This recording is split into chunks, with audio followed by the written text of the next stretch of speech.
નમસ્કાર મિત્રો, આજે આપણે પેન્શન યોજનાઓ વિશે વાત કરીશું.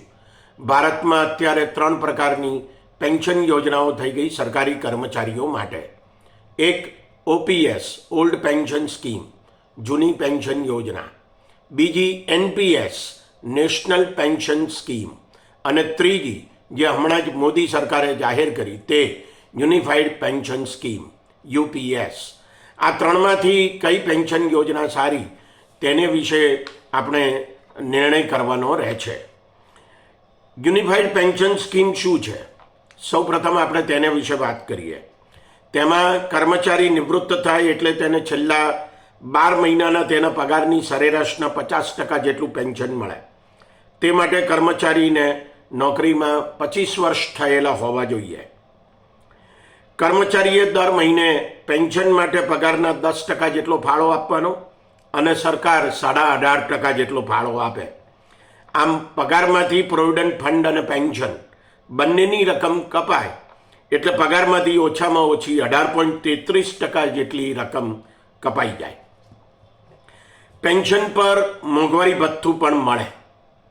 જો કર્મચારીનું મૃત્યુ થાય તો પતિ કે પત્નીને પેન્શનના 60% જેટલી રકમ મળે. હવે સવાલ એ ઊભો થાય છે કે 3 પેન્શન યોજનાઓમાંથી કઈ પેન્શન યોજનામાં વધારે પેન્શન મળે?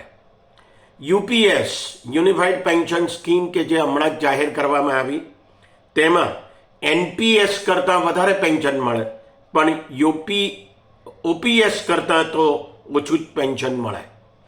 જો 10 વર્ષની નોકરી કરવામાં આવેલી હોય તો એને 10,000નું ફિક્સ પેન્શન પ્રાપ્ત થાય. નિવૃત્તિ સમયે નોકરીના વર્ષોને આધારે ઉચ્ચક રકમ મળે. 1 એપ્રિલ 2025થી એનો અમલ કરવાનો છે.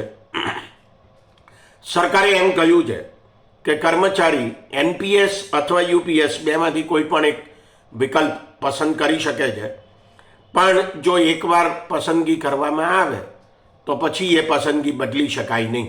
એને પસંદગીની તક એક જ મળે. એકત્ર થયેલી જે પેન્શનની રકમ હોય એટલે કે કર્મચારીનો ફાળો અને સરકારનો ફાળો, આ બંનેનું સંચાલન કોણ કરે? તો કે પેન્શન ફંડો કરે, સરકાર ના કરે. હવે આપણે એનપીએસ એટલે નેશનલ પેન્શન સ્કીમ વિશે વાત કરીએ. સરકારનો ફાળો એમાં 14% છે અને કર્મચારીનો ફાળો 10% છે. એટલી રકમ દર મહિને પગારમાંથી કપાઈ જાય. કર્મચારીનું પેન્શન સંપૂર્ણપણે પેન્શન ફંડના મેનેજરો પર આધાર રાખે. પેન્શન ફંડ એ ખાનગી કંપનીઓ છે. તેમના પર નિયમન રાખવાનું કામ pension fund regulation and development authority નામની PFRDA નામની એક સંસ્થા કરે છે. આ સંસ્થા અટલ બિહારી વાજપેયીના નેતૃત્વ હેઠળની એનડીએની સરકાર હતી ત્યારે 2003ના કાયદા દ્વારા બનાવવામાં આવી છે. જે ખાનગી પેન્શન ફંડો આ એનપીએસનું સંચાલન કરે એ બધા ફંડો ઉપર નજર રાખવાનું કામ, એના ઉપર દેખરેખ રાખવાનું કામ, એમનું નિયમન કરવાનું કામ આ PFRDA નામની સંસ્થા કરે છે. આ ખાનગી પેન્શન ફંડો શેર બજારમાં કે જામીનગીરી બજારમાં કંપનીઓની ઇક્વિટીમાં કે મ્યુચ્યુઅલ ફંડોમાં રોકાણ કરે અને અન્ય જામીનગીરીઓમાં પણ રોકાણ કરે. શેર બજાર ઊંચું જાય તો વધુ પેન્શન મળે, શેર બજાર નીચું જાય તો પેન્શન ઓછું મળે. અત્યારે ભારતમાં PFRDA હેઠળ 10 જેટલા પેન્શન ફંડો નોંધાયેલા છે. એમાંથી કર્મચારી એકની કે એક કરતાં વધારે પેન્શન ફંડોની પસંદગી કરી શકે છે. સવાલ એ છે કે આ બધા પેન્શન ફંડો શું કરે છે, ક્યાં રોકાણ કરે છે, એને વિશેની એને માહિતી મેળવવી પડે. એટલે આમાં એવું ધારી લેવામાં આવ્યું છે કે કર્મચારીને આ બધા પેન્શન ફંડો અંગે માહિતી છે જ, એ બધું સમજે છે અને પછી એમાં પસંદગી કરે છે. એકત્ર થયેલી જે રકમ છે પેન્શનની એનું સંચાલન આ પેન્શન ફંડો કરે, સરકાર નહીં. પેન્શન પર મોંઘવારી ભથ્થાની કોઈ જોગવાઈ નેશનલ પેન્શન સ્કીમમાં છે જ નહીં. 1 એપ્રિલ 2004થી એનો અમલ થયો હતો કે જ્યારે એનડીએની અટલ બિહારી વાજપેયીના નેતૃત્વ હેઠળની સરકાર હતી. નિવૃત્તિ સમયે કર્મચારીને કોઈ પણ પ્રકારની ઉચ્ચક રકમ મળતી નથી. જો કે કર્મચારીને ગ્રેજ્યુઇટી મળે અને એનું પોતાનું પ્રોવિડન્ટ ફંડ મળે. કોઈ પેન્શન ફંડ ખોટમાં જાય કે જેમાં કર્મચારીએ પોતાના ફંડની રકમ એટલે કે પેન્શનની રકમ રોકાણ કરવાનું પસંદ કર્યું છે તો કર્મચારીને પેન્શન મળે ખરું?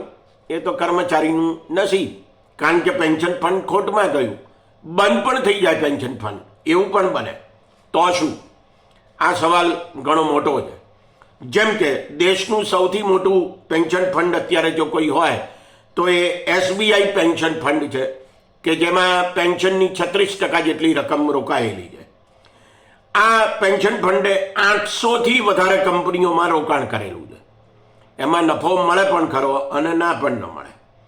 કર્મચારીએ નુકસાન ભોગવવું પડે. 27 રાજ્યોએ NPSનો અમલ કર્યો અને એમાંથી 5 રાજ્યો OPSમાં એટલે કે જૂની પેન્શન યોજનામાં પાછા વળ્યા છે. એનું કારણ રાજકારણ છે. કર્મચારીઓએ જૂની પેન્શન યોજનામાં પાછા વળવા માટે આંદોલનો કર્યા, રજૂઆતો કરી, એનું આ પરિણામ છે. જે 5 રાજ્યોમાં અત્યારે જૂની પેન્શન યોજના અમલમાં આવી છે એમાં રાજસ્થાન, છત્તીસગઢ, પંજાબ, દિલ્હી અને કર્ણાટકનો સમાવેશ થાય છે કે જ્યાં આમ આદમી પાર્ટી અને કોંગ્રેસ સત્તા ઉપર છે. આમાં એક પણ ભાજપ શાસિત રાજ્ય નથી. એટલે ભાજપ કે NDA શાસિત રાજ્યોમાં અત્યારે પણ નેશનલ પેન્શન સ્કીમ અમલમાં છે. હવે આપણે ઓલ્ડ પેન્શન સ્કીમની વાત કરીએ. અંગ્રેજોએ 1881થી આ પ્રકારની યોજના દાખલ કરેલી. અટલ બિહારી વાજપેયીની NDAની સરકારે આ યોજના રદ કરી નાખી. એને પેન્શન સુધારા એવું નામ આપવામાં આવ્યું. આ જૂની પેન્શન યોજના રદ કરવામાં આવી એની પાછળની એક મહત્વની દલીલ એવી હતી કે સરકાર પર પેન્શનનો બહુ બધો બોજો પડે છે. આપણે એની વાત પછી કરીએ કે ખરેખર કેટલો બોજો પડે છે. જૂની પેન્શન યોજનામાં શું છે? એમાં દર મહિને પેન્શન મળશે જ એની ખાતરી છે. કર્મચારીનું મૃત્યુ થાય તો એના પતિ કે પત્નીને પણ પેન્શન મળે છે. કર્મચારીના છેલ્લા મૂળ પગારના 50% જેટલું પેન્શન મળે છે. મોદી સરકારે હમણાં જ ગયે અઠવાડિયે જે યોજના બહાર પાડી UPS, એમાં છેલ્લા 12 મહિનાના પગારની સરેરાશ જેટલું પેન્શન મળે છે, એના 50% જેટલું.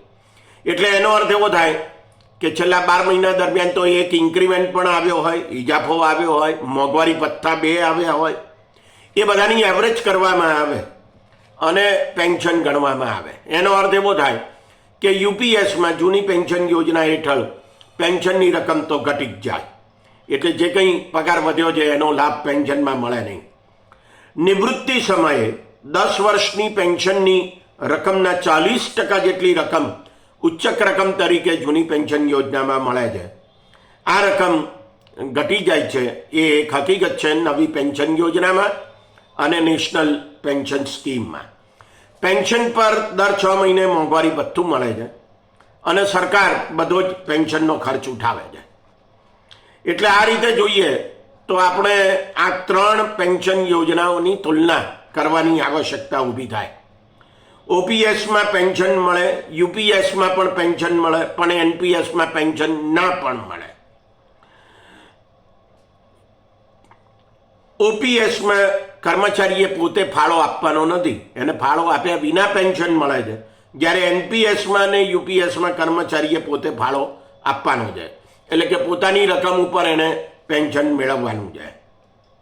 બીજું, સરકારના બજેટમાંથી કોઈ પેન્શનની રકમ NPSમાં અને UPSમાં મળતી નથી, પણ OPSમાં એટલે કે જૂની પેન્શન યોજનામાં સંપૂર્ણપણે સરકાર પોતાના બજેટમાંથી પેન્શન ફાળવે છે. મોંઘવારી ભથ્થું મળે છે તો એ OPSમાં અને UPSમાં મળે છે, NPSમાં મળતું નથી. શેર બજાર પર આધાર છે, OPSમાં નથી, UPSમાં પણ નથી એમ કહી શકાય કેટલેક અંશે. NPSમાં સંપૂર્ણપણે શેર બજાર ઉપર આધાર છે. દર મહિને પગારમાંથી પ્રોવિડન્ટ ફંડ કપાય ખરું અને નિવૃત્તિ સમયે ગ્રેજ્યુઇટી મળે ખરી? આ પ્રશ્નનો જવાબ ત્રણેય પેન્શન યોજનાઓમાં હા છે. આ દ્રષ્ટિએ જોઈએ તો જૂની પેન્શન યોજના જ સૌથી વધારે સારી છે, એમાં કોઈ શંકાને સ્થાન નથી. હવે આપણે ગુજરાત સરકાર વિશે વાત કરીએ. ગુજરાત સરકાર અને મોટાભાગની રાજ્ય સરકારોએ પેન્શન આપવું કે ન આપવું પોતાના કર્મચારીઓને અને કઈ યોજના હેઠળ આપવું તે નક્કી કરવાનો અધિકાર રાખ્યો છે. આ અધિકાર એને છે જ, કારણ કે એના પોતાના કર્મચારીઓને એને પેન્શન આપવાનું છે. ગુજરાત સરકારે પહેલેથી જ કેન્દ્ર સરકાર જે કોઈ પેન્શન યોજના અપનાવે તે પેન્શન યોજના પહેલેથી જ અપનાવી છે. ગુજરાત સરકારે 1 એપ્રિલ 2005થી નેશનલ પેન્શન સ્કીમ એટલે કે એનપીએસ અપનાવી અને જૂની પેન્શન યોજના રદ કરી. ડિસેમ્બર 2023ના અંતે 2.47 લાખ સરકારી કર્મચારીઓ આ એનપીએસમાં જોડાયેલા છે. જે લોકો ગુજરાત સરકારમાં કરાર ઉપર કામ કરે છે, આશરે 4.5 લાખ કર્મચારીઓ, એમને પેન્શન મળવાનું નથી. 2024-25માં ગુજરાત સરકારના પેન્શનરોની સંખ્યા 5,36,000 છે. એમના પેન્શન પાછળ સરકારને 27,325 કરોડ રૂપિયાનો ખર્ચો થાય છે એવો અંદાજ મૂકવામાં આવ્યો છે. આનો અર્થ એવો થયો કે એક કર્મચારીને સરેરાશ વાર્ષિક 5,10,000 રૂપિયાનું પેન્શન મળે છે. પણ યાદ રાખવું જોઈએ કે આ પેન્શન ઉપર કેન્દ્ર સરકાર આવકવેરો તો લે છે જ.